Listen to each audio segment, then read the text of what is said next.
Bonjour, mon nom est Maxime pour le service de coaching conduite précision. Re-bienvenue aujourd'hui à une vidéo éducative. Donc aujourd'hui, on va parler des angles morts. On va enterrer la hache de guerre une fois pour toutes avec ce sujet. Mais avant tout, je vous rappelle que si vous avez besoin de coaching en présentiel sur la route, soit à Gatineau, La Chute ou Saint-Jérôme, venez me trouver sur Facebook Conduite Précision et écrivez-moi un message en privé sur Messenger et on va s'arranger pour trouver une plage horaire qui est bonne pour nous et pour vous. Donc, sautons dans le vif du sujet, les angles morts. Donc, premièrement, il faut essayer de déterminer quand est-ce qu'il faut les faire et pour quelles raisons il faut les faire.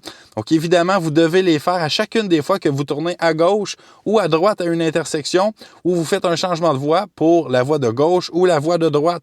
Donc, lorsque vous changez de direction en appliquant votre clignotant, il va sans dire que vous allez devoir faire un angle mort pour aller valider l'information. S'il n'y a pas quelqu'un qui encombre votre angle mort, soit un usager de la route ou une personne plus vulnérable, considérez un piéton ou un cycliste, par exemple. Il va sans dire que lorsque vous circulez en ligne droite, même à une intersection, donc vous arrêtez et vous traversez en ligne droite une intersection, il n'y a pas d'angle mort à faire à ce moment-là, puisque vous ne changez pas de direction, ne perdez pas votre temps et celui des autres à faire des validations qui ne sont pas nécessaires à ce moment-là. Donc, avant de partir sur la route, je vous fais une démonstration d'un angle mort qui est parfaitement exécuté. Donc, il s'agit du menton vers l'épaule. Donc, si je fais un angle mort vers la gauche, avec cette caméra, ça donne quelque chose comme ça. Et bien entendu, avec la première personne, regardez bien ce que la caméra va voir. Donc, je regarde devant moi, gauche, droite, gauche, et angle mort derrière le pilier B. Donc, gauche, droite, gauche, angle mort. Je regarde dans la fenêtre arrière, et s'il n'y a pas personne, à ce moment-là, je vais pouvoir tourner à gauche. La même chose est vraie pour tourner à droite. Donc, je vais tourner mon menton vers mon épaule pour aller regarder derrière dans cette vitre-là, derrière le pilier B, donc dans cette vitre.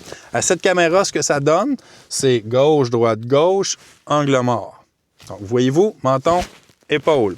À la caméra première personne, ce qu'on voit, c'est gauche, droite, gauche, angle mort. Ce n'est pas plus sorcier que ça. Donc, lorsqu'on tourne à gauche ou à droite à une intersection, vous devez valider derrière vous s'il n'y a pas des piétons, des cyclistes, etc.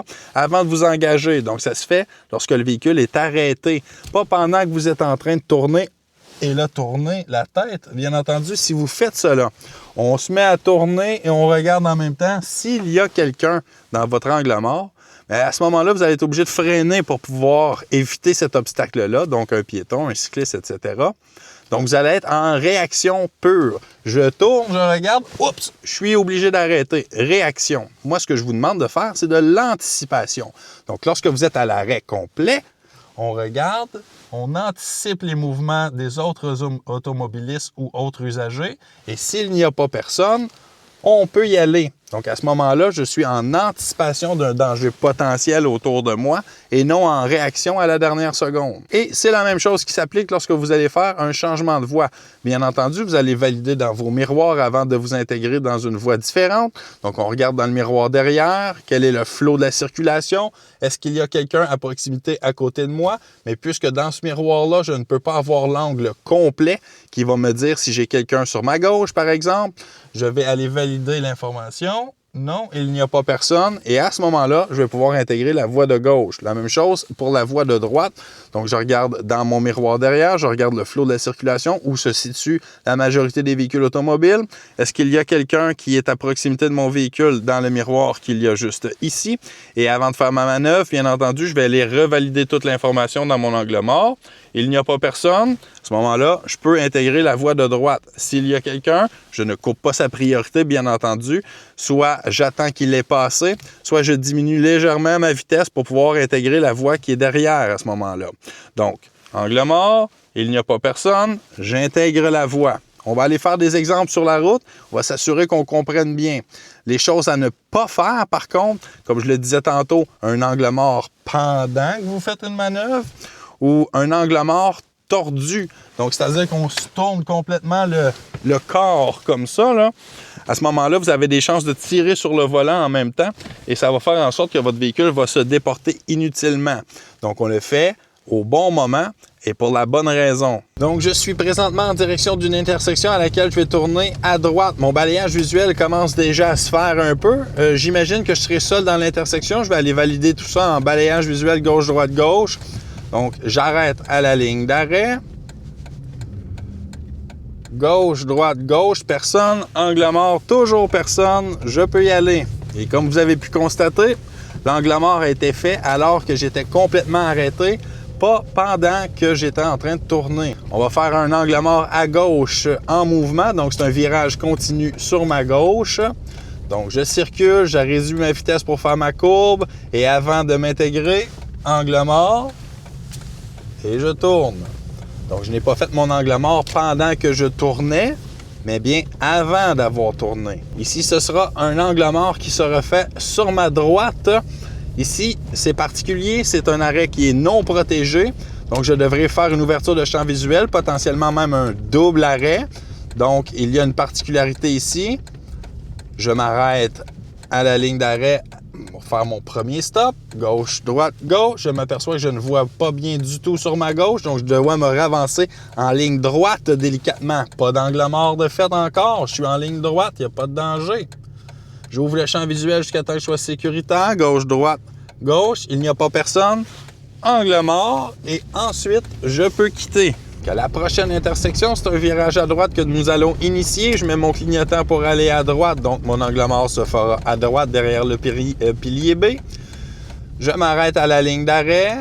Ouverture de champ visuel, gauche, droite, gauche. Personne. Angle mort, personne. Je peux y aller. Ici, j'ai un feu de circulation. Je vais tourner à droite encore une fois. Ici, particularité pour ce feu, il n'y a pas d'interdiction de virage à droite. Je vais prendre ce privilège, ça me tente de le faire. Donc, à gauche, il n'y a pas de véhicule très loin. À droite, c'est bon. À gauche encore. Angle mort, personne. Je peux y aller. J'intègre la voie la plus rapprochée de moi. Donc, c'est la voie de droite. Mais je désire aller dans la voie de gauche, par exemple. Donc, dans mon miroir, je ne vois pas de véhicule. Ici non plus. Dans mon angle mort, il n'y a pas personne. Clignotant. Revalidation, angle mort, et j'y vais. Je veux rechanger pour la voie de droite cette fois-ci. Donc, miroir, personne, angle mort, personne, clignotant, angle mort après mes deux miroirs, et c'est bon, je peux changer de voie.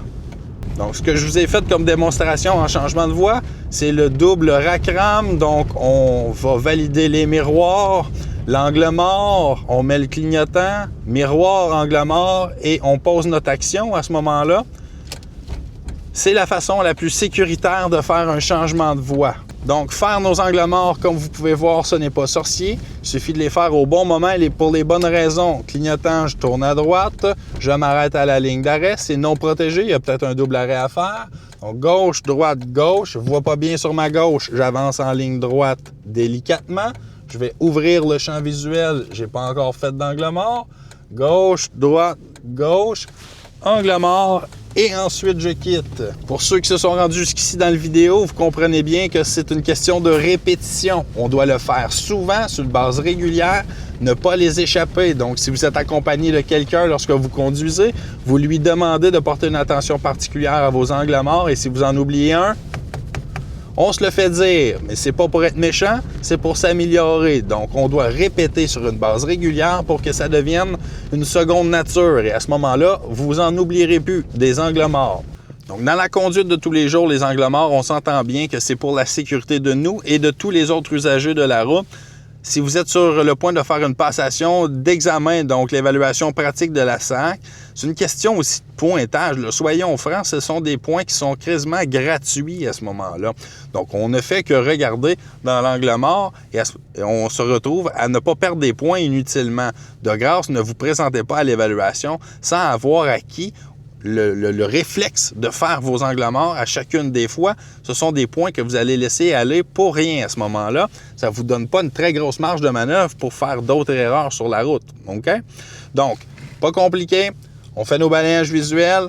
Quand c'est sécuritaire et qu'on aurait le désir d'y aller, avant de décoller, on valide l'angle mort sur le côté que l'on tourne. Clignotant à droite, angle mort à droite, derrière le pilier B, dans cette fenêtre-là, pendant que je ne bouge pas.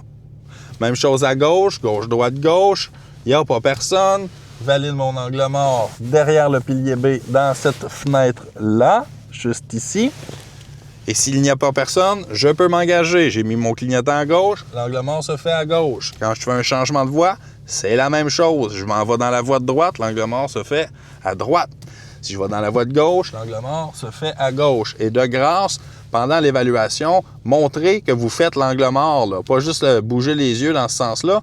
Menton, épaule. Menton, épaule. OK? Ça ne veut pas dire de se torsader, là. Faites pas ça comme ça, là, parce que ça va vous causer des problèmes au niveau du contrôle du véhicule. Vous allez tirer sur le volant inutilement et vous allez être déporté. Donc, c'était Maxime pour le service de coaching Conduite Précision. Conduite Précision, une conduite précise pour une conduite sécuritaire.